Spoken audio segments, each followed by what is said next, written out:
Para concluirmos a nossa aula, certo?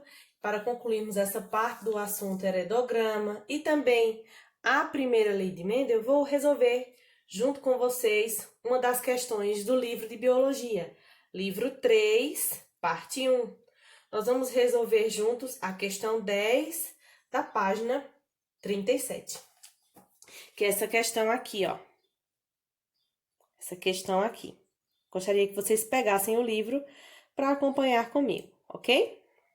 Então, a questão diz o seguinte. A doença de von Willebrand, que atinge cerca de 3% da população mundial, tem causa hereditária de natureza autossômica dominante. Já quero fazer uma observação aí. Se é uma doença hereditária, ela vai ser passada para os seus descendentes. De natureza autossômica, significa que o gene que determina essa doença não está nos cromossomos sexuais, não está nem no cromossomo X, nem no cromossomo Y. E dominante significa que o alelo que determina esta doença, ele é dominante. Então, eu já vou deixar essa informação aqui, escrita. Alelo dominante. Vamos usar a letra A, ok? Muito bem. Continuando a leitura. Essa doença se caracteriza pela diminuição ou disfunção da proteína conhecida como fator von Willebrand, que provoca quadros de hemorragia. O esquema abaixo mostra o heredograma de uma família que registra alguns casos dessa doença. Então, é esse heredograma aqui que eu fiz. Já deixei feito aqui. Então, o indivíduo 1 é o pai, o indivíduo 2 é a mãe, o 3, 4 e 5 e 6 são filhos deste casal. Muito bem. O indivíduo 1, o indivíduo 3 e o indivíduo 5 são indivíduos afetados. O que é que significa? Que eles têm este alelo aqui, ó. O alelo dominante para esta característica, para esta doença. Admita que os indivíduos 3 e 4 casem com pessoas que não apresentem a doença de von Willebrand. As probabilidades percentuais, ou seja, não é em fração, vai ser percentual, de que seus filhos apresentem a doença são respectivamente de. Para resolver bem essa questão, sem chances de erros, nós vamos primeiro ter que saber o genótipo do pai e da mãe. Se eu sei que o genótipo do indivíduo que tem a doença, ele precisa ser dominante, então o pai aqui, certo, certamente será azão alguma coisa. E a mãe, azinho, azinho, porque ela não é portadora da doença, e essa é uma doença de característica dominante. Olhando para os descendentes, eu percebo que há descendentes que não herdaram a doença.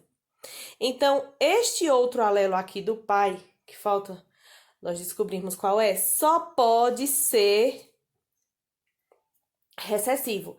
Como é que a gente pode descobrir isso, professora Neta? Pelo cruzamento teste. Nós vimos isso em sala. Então, fazendo esse cruzamento, nós teremos azão, azinho, mais azão, azinho, mais azinho, azinho, mais azinho, azinho, ó. Esses dois azinho, azinho aqui são os indivíduos 4 e 6. Esses dois aqui, azão, azinho, são os indivíduos 3 e 5, que são os indivíduos afetados. Ou seja, eles herdaram esse alelo dominante do pai. Então, suponhamos que esse aqui seja o indivíduo 3 e esse seja o indivíduo 4, que são os indivíduos que a questão pede. Então, eu vou cruzar o indivíduo 3 com alguém que não tem a doença e também cruzar o indivíduo 4 com alguém que também não tenha, que não apresente a doença.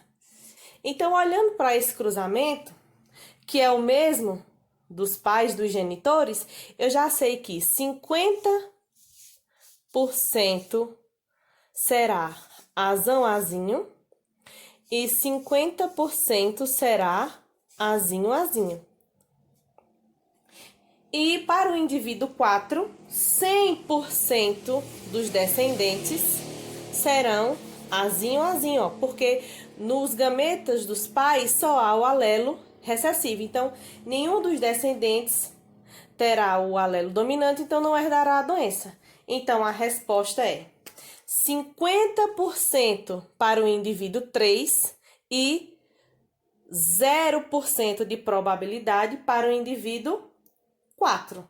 Porque a doença pergunta qual a probabilidade percentuais de que seus filhos apresentem a doença. Então, para o indivíduo 3, a probabilidade de 50% dos filhos nascerem com a doença, e do indivíduo 4 não há a chance dos indivíduos, né, dos descendentes, nascerem com essa doença, porque todos serão azinho, azinho.